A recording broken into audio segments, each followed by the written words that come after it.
ധന്യനായ ഏകാധിപതിയും രാജാതി രാജാവും കർത്താതി കർത്താവും താൻ മാത്രം അമർത്യതയുള്ളവനും അടുത്തുകൂടാത്ത വെളിച്ചത്തിൽ വസിക്കുന്നവനുമായ നമ്മുടെ വാഴ്ത്തപ്പെട്ട കർത്താവായ യേശു ക്രിസ്തുവിൻ്റെ ധന്യനാമത്തിൽ എല്ലാ പ്രിയപ്പെട്ടവർക്കും സ്നേഹവന്ദനം. ഇത് പ്രഭാത സന്ദേശം. നമ്മുടെ ജീവിതയാത്രയിൽ ഒരു വിജയകരമായ അനുഗ്രഹിക്കപ്പെട്ട ഒരു യാത്ര നമുക്ക് ലഭിക്കണമെങ്കിൽ ശരിയായ നിലയിൽ നമുക്ക് വേണ്ട ഉപദേശങ്ങൾ, നിർദ്ദേശങ്ങൾ, വേണ്ട കൈത്താങ്കലുകൾ തന്ന് മുന്നോട്ട് പോകത്തക്കവണ്ണം ഒരു നല്ല നേതൃത്വം നമുക്ക് ആവശ്യം.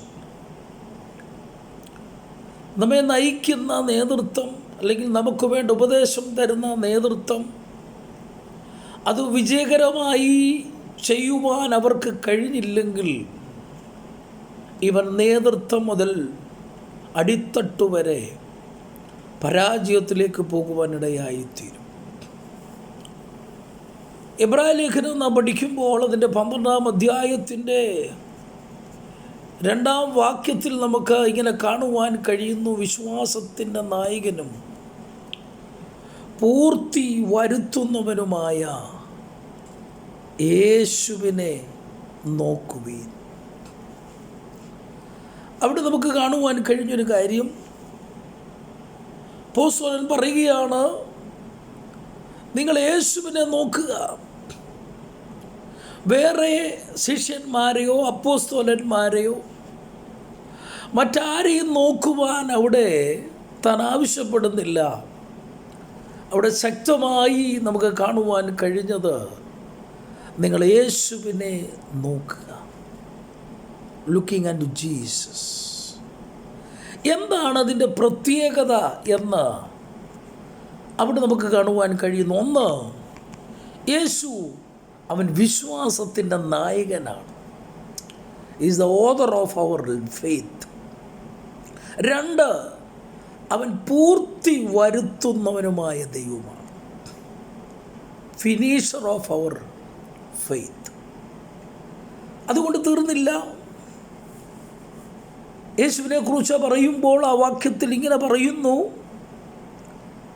താൻ മുമ്പിൽ വച്ചിരുന്ന സന്തോഷമോർത്ത് അപമാനം അലക്ഷ്യമാക്കി ക്രൂശിനെ സഹിച്ച് ദൈവസിംഹാസനത്തിൻ്റെ വലത്തുഭാഗത്തിരിക്കുകയും ചെയ്തു.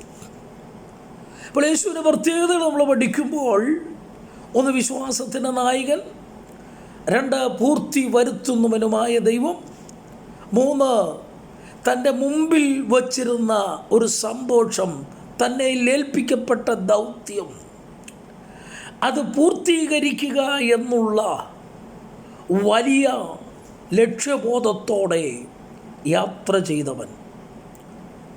തൻ്റെ മുമ്പിൽ താൻ അനുഭവിക്കാൻ പോകുന്ന ക്രൂശ് മരണത്തിൻ്റെ അനന്തരഫലങ്ങളായിരിക്കുന്ന, അല്ലെങ്കിൽ ക്രൂശ് മരണത്തോടുള്ള ബന്ധത്തിൽ താൻ അനുഭവിക്കാൻ പോകുന്ന അപമാനങ്ങളെ താൻ അലക്ഷ്യമാക്കി എന്ന് പറഞ്ഞാൽ അതിനെ കാര്യമാക്കാതെ വെറുത്ത് താൻ ക്രൂശിനെ സഹിച്ചു എന്ന് പറഞ്ഞാൽ താൻ ആ ക്രൂശിലെ കഷ്ടതകൾ മനസ്സോടെ സന്തോഷത്തോടെ ഏറ്റെടുക്കുവാൻ, അനുഭവിക്കുവാനിടയായി. അതുകൊണ്ട് അവിടെ പറഞ്ഞിരിക്കുന്നു, അതുകൊണ്ട് ദൈവസിംഹാസനത്തിൻ്റെ വലത്തുഭാഗത്തിരിക്കുകയും ചെയ്തു.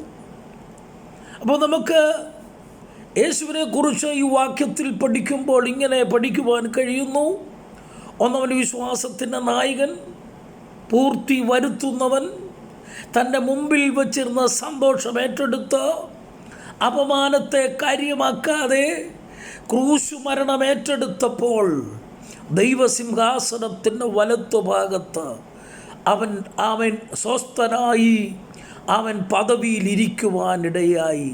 ഈ ദിവസങ്ങളിൽ നമുക്ക് യേശുവിലേക്ക് നോക്കാം, വിശ്വാസത്തിൻ്റെ നായകനിലേക്ക് നോക്കാം. അതിനായി ദൈവം നമ്മളെല്ലാവരെയും സഹായിക്കട്ടെ. God bless you.